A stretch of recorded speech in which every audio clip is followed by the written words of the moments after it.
اعوذ باللہ من الشیطان الرجیم، بسم اللہ الرحمن الرحیم، اللہم صلی علی محمد وعلی محمد وعجل فرجہم۔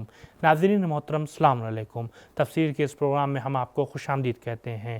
آج مزید سورہ یونس کی 2 آیتوں کی تفسیر کے ساتھ آپ کی خدمت میں حاضر ہوئے ہیں۔ تو آئیے چلتے ہیں آج کے اس ایپیسوڈ کی پہلی آیت کی تفسیر کو جاننے کے لیے پہلے اس کی تلاوت اور ترجمے کو سنتے ہیں۔ کتاب انزلناه الیک مبارک لیدبروا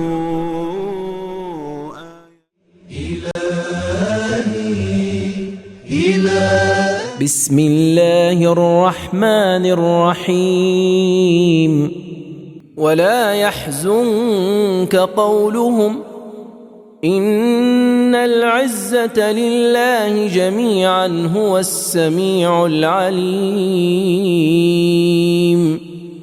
مخالفین کی عادتیں آپ کو غمگین نہ کریں، کیونکہ تمام عزت اللہ کے لیے ہے، وہ سننے والا جاننے والا ہے۔ ناظرین، آپ نے اس نورانی آیت کی تلاوت اور ترجمے کو سنا۔ اب آئیے اس آیت کے نکات پر گفتگو کرتے ہیں۔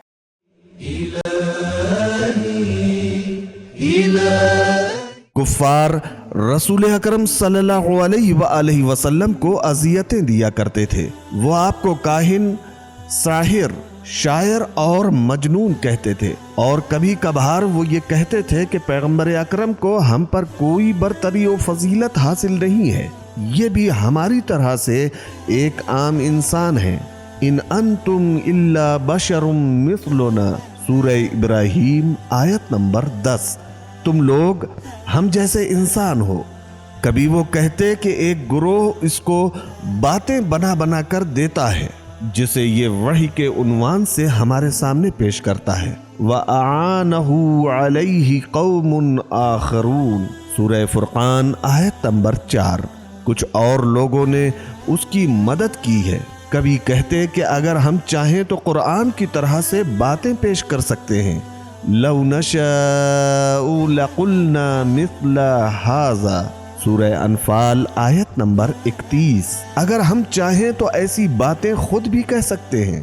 کبھی وہ کہتے تھے کہ قرآن گزشتہ اقوام کی داستان کے علاوہ اور کچھ بھی نہیں ہے۔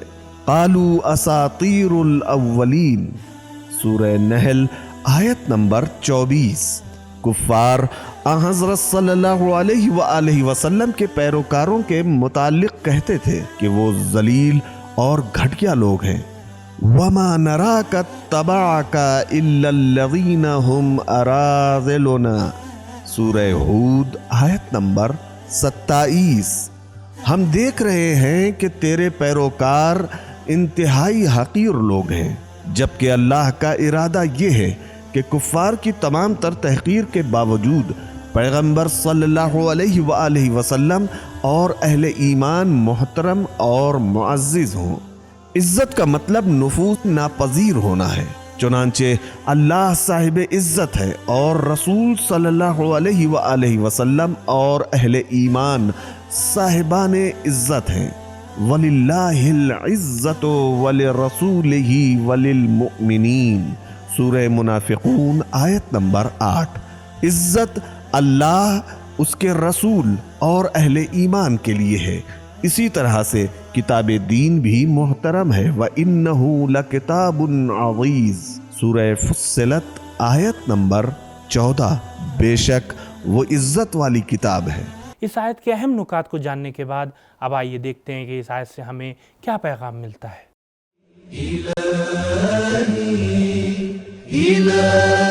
ایک، دشمن کے پروپیگنڈے کا مقصد دین اور امت اسلامی کی تحقیر ہے۔ اللہ تعالیٰ نے اپنے حبیب کو تسلی دی ہے کہ کفار کا یہ مقصد کبھی پورا نہ ہوگا۔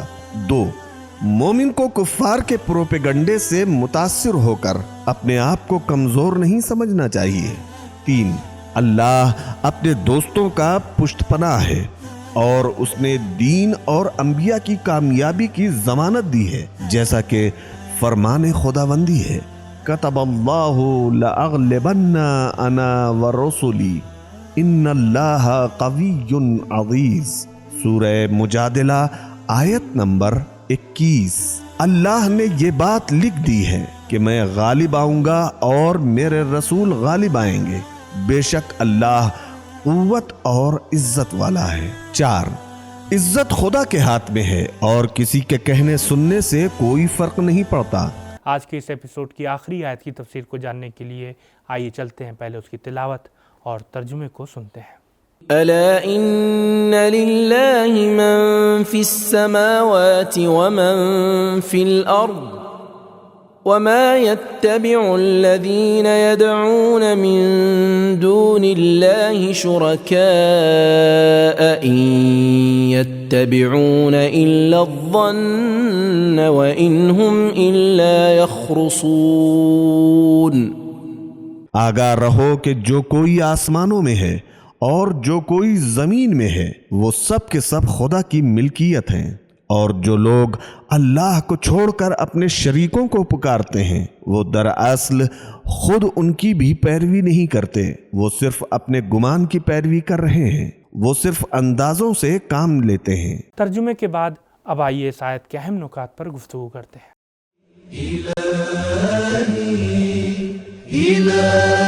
اس آیت مجیدہ کے الفاظ کے متعلق ایک امکان یہ ہے، وما یتبع سوال ہو اور ان یتبعون اس کا جواب بھی ہو۔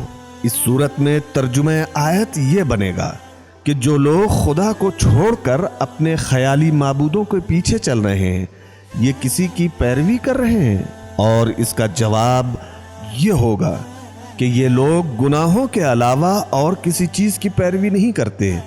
یہ بھی ممکن ہے کہ حرف ما من پر عطف ہو، اور اس صورت میں یہ مفہوم ہوگا کہ مشرکین جنہیں خدا کا شریک سمجھتے ہیں وہ بھی خدا کے مملوک ہیں۔ نکات کو جاننے کے بعد اب آئیے دیکھتے ہیں کہ اس آیت میں ہمارے لیے کیا اہم پیغام بیان ہوئے ہیں۔